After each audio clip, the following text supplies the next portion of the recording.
Welcome back to Sears Point, California, where we've all taken just a little bit of a pit stop here and get ready for second half action. Was that rain out there? Yeah, just only here in the booth. Oh, thanks. Folks, it's been a fun day here.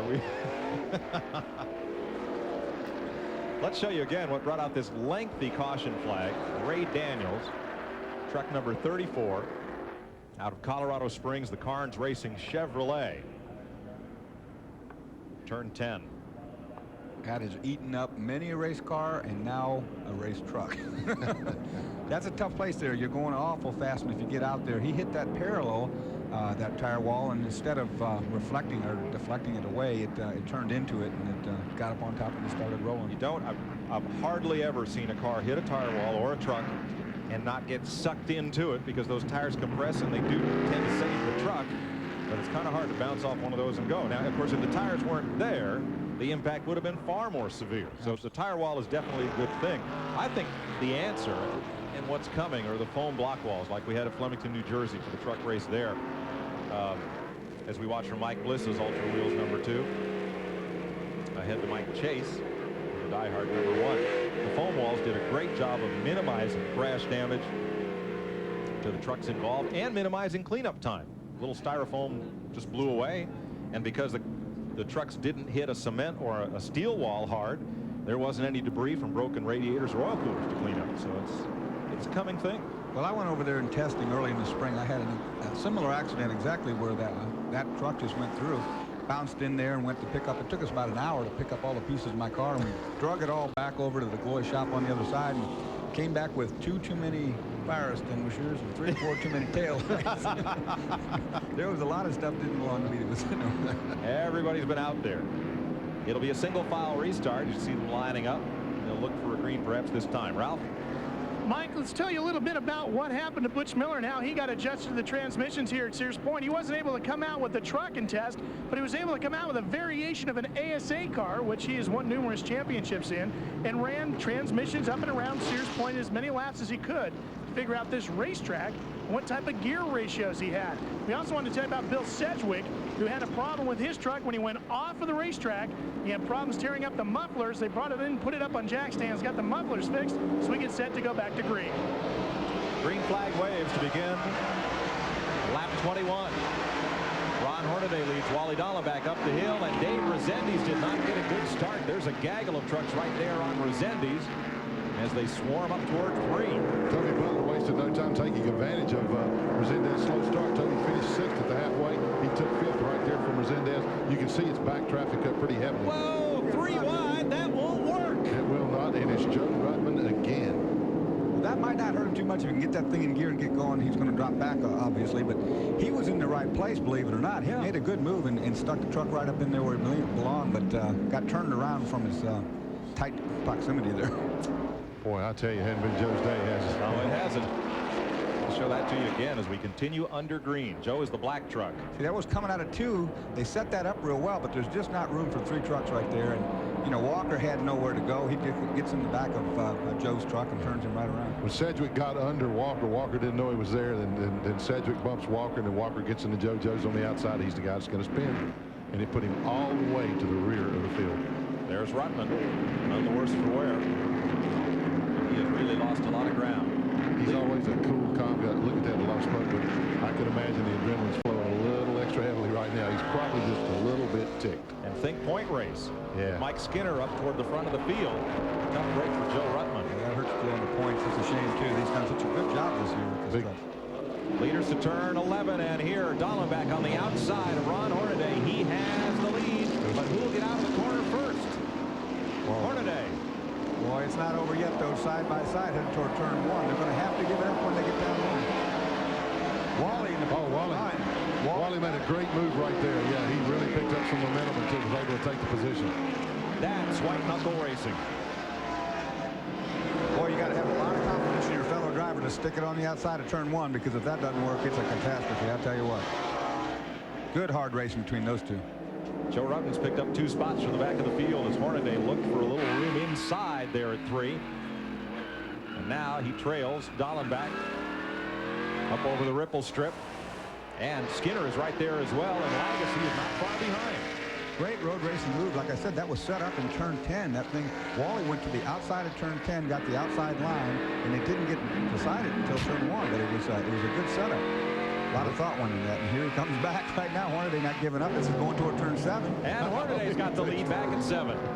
Not yet, he doesn't, because here comes Wally on the outside under braking zone. You don't want to be out there, though, do you? No, you can't do much out there. You really can't. You bluff the guy and make him confused as to where you are about all that happens. And it allows Skinner to close right on the leaders. Toby Butler having a good run. He's up to 5th place. As here they come down through the S's once again. 6th is Portengay. As they're back single file.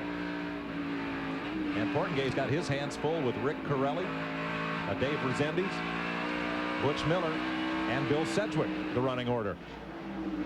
Then it's Walker Evans, Mike Bliss, Wayne Jacks, Sammy Swindell, Mike Chase, Jack Sprague, and then Joe Rudman. Well, that woke up Ron Hornaday. He decided he didn't want any part of that. He's going to just check out. He's make up a couple of rounds, a couple of truck legs, I guess, on Wally. Hornaday's got the power. He's got that Dennis Fisher built V8, the 9.5 to 1 compression V8. K-Tech does the engines for Kurt Rohrig and the truck that Wally Dolleback's driving. And Rohrig told me yesterday, he said, we're hoping next year be able to put a little more dollars into this truck effort, get some more dollars to put into it, and put K-Tech on a development program for the 9.5 to 1 V8, try to pick up a little more horsepower. Great battle there, Mike, for 5th position. Toby Butler took it from Dave Rezendes. Butler in 21, Rezendes number 7. Right behind him, 6, Corelli. And right behind him was Portengay. Those guys running bumper to bumper all around this road course. That's tight action that one of them makes a mistake, it could cause a chain reaction. Butler got 5th place on the lap 21 restart. Now Corelli is right there. He's no slouch on a road race course. Had a little incident the other night. He was cutting a watermelon and mistook his palm for the watermelon. So he's got a little bit of a bruise there on his right palm, but he said he'd be okay for today. He's not thinking about that. Dorsey, you know, I just figured out why Ron Hornaday put that thing in gear and went back by him so fast. In a couple of laps, there's a big bonus paid for leading this race. There you go. It's that dollar sign hanging up there for sure. I just saw actually Ron got up on the curbing there in the S's and got the car up, the truck upset, and that's allowed Wally to get back up underneath and take that about a truck length or so. All right, back to turn 11. This is the prime passing point. Dahlin back to the outside once again. See if he can get the run up off the corner by taking that high line in. Nope. Hornaday grabs that 2nd gear and goes. Yeah, you know, Wally was talking about at the break there that he's having fuel pickup problems, and this is exactly where he was talking about truck stumbling a little bit. Side-by-side racing for turn 1. Oh, yeah, Toby Butler and Dave Rezendes had a chance, but could not retake 5th place. Yeah, that's not a very good place to go on the outside of somebody, is it, Dorsey? No, you can get stuck out there for a long time not liking it. There's a big old hill up above you there, too, that you get off in that dirt, you can climb that thing. You can get upside down there. I can see that. Oh, yeah, it's happened many times up there. Update on Joe Rudman. He has climbed up to 15th position. Here we go again. Inside under braking. This is a tight one. Oh, Dave. He's going to make that stick.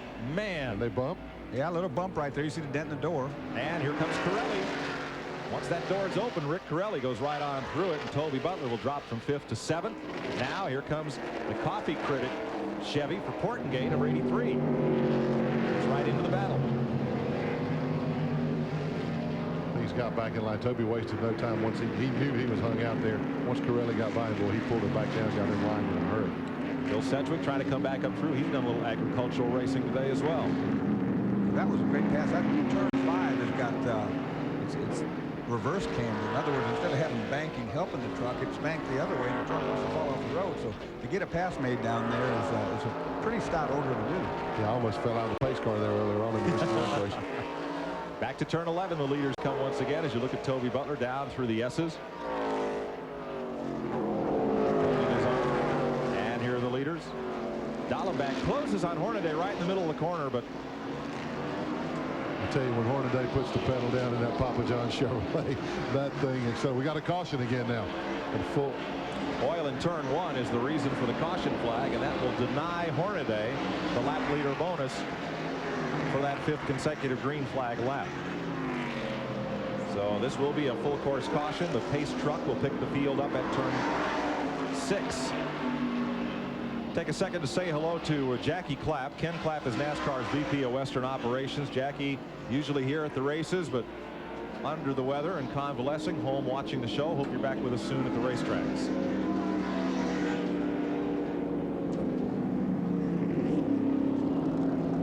Well, we've had a lead change. Wally Donovac took it from Ron Hornaday. Did not hold it long, and Hornaday is back out front. We're under a full course caution. We'll be right back. Big weekend of racing next weekend here on the Nashville Network. Boy, we'll have Busch North, we'll have Super Trucks, we'll have All Pro, have all sorts of stuff, including the Sears Manufacturing 200. That comes your way from Bakersfield, California next weekend. Live coverage of the NASCAR SuperTruck by Craftsman Series right here live on TNN. Don't miss that one. There is the snail's trail of oil that came from Mike Chase's truck. A lot of the way around, and Dorsey said during the break, he says, now I'm glad I'm not out there. Absolutely. You know, if you're on an oval and you see oil like that, you can move up a groove or down a groove and stay out of the oil, and the drivers can see that. But on a road race circuit, everybody's running on the same piece of pavement, and if you get off that pavement and you move out wide, then you're in the discarded marbles and the tire stuff, and it's slippery.